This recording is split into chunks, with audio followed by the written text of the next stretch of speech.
Loving. Helpful. Journey. Grace. Thoughtful. Care. Support. Dignity. Bert was 57 and I was 52, and we lived a very full life. Never considered end of life. Why should we think of it? It just wasn't in our picture. My husband, Livio, needed the help when he was diagnosed with cancer. My family found Good Shepherd when my mom was in rehab, and we were trying to figure out what came next. When Bert was diagnosed, it never occurred to me or him that this was part of end of life. I was dealing with the situation as a step in how we live. And now, looking back at that, I'm saying, wow, everything I read says that end of life will come sooner. Why didn't someone tell me that? And I would have prepared financially. We would have put many things into place in terms of our house and my security, insurances. That did not happen. The end of someone's life, the final phase of someone's life is an important and significant part of their life. It's a part of their life to be lived. It's a part of their life where they can expect to be comfortable. And they can expect to find meaning in that part of their life. We were the first hospice in Massachusetts, started as a local community hospice, and have had community as part of our mission from the very beginning.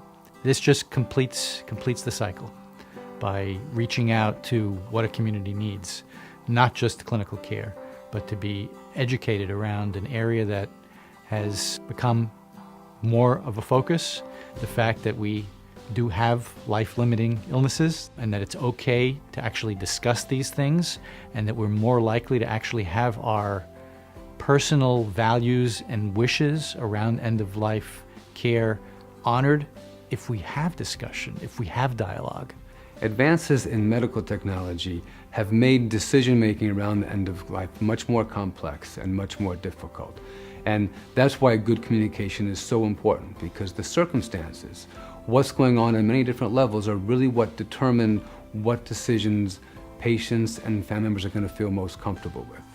Good Shepherd really helped us navigate that path of all the decisions that had to be made during that time period, the medical, the emotional, psychological, you name it, they helped. They educated me. The Good Shepherd tried to show me the correct way of doing it. The purpose of the Good Shepherd Institute is an extension, really, of the long-standing mission and vision of Good Shepherd Community Hospice to help to facilitate good quality end-of-life conversations between family members, communities, physicians, and individuals in order to facilitate better end-of-life experiences. The Good Shepherd programs have a very broad impact on the library patrons and those who attend.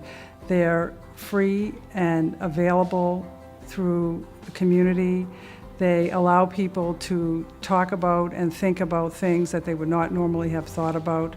People don't like to talk about death and dying, and so the Good Shepherd Institute will provide an opportunity and forum in a lot of different formats for people to be able to do that, to ask questions and to talk more about what options and choices are available. Why it's important to talk about end of life? Because it's a liberation, because it gives you peace to talk about it open and not to be fearful about it, and do it more the way you want it to be. You have freedom to decide for yourself. I feel fortunate to have a resource such as Good Shepherd very close in this community, because we'll all face death eventually, either our own death or the death of a loved one. And knowing that Good Shepherd is out there to turn to in your time of need is an invaluable resource. We're looking forward to providing more educational opportunities and outreach into the community, doing some media outreach to those who aren't able to come to our community events. We also are doing education with physicians in residency to help them learn about creating better conversations around end of life with their patients and families. We also have our resource library that people can come to do their own research on end-of-life issues. And we do hope to be involved in in our own research, either conducting or helping to fund research into relevant concerns around end-of-life care. We're all going to be touched by loss and death. It's just inevitable. And to have a go-to setting, a go-to organization where those needs can be met within a community, I just think that this organization is uniquely poised to respond to that need.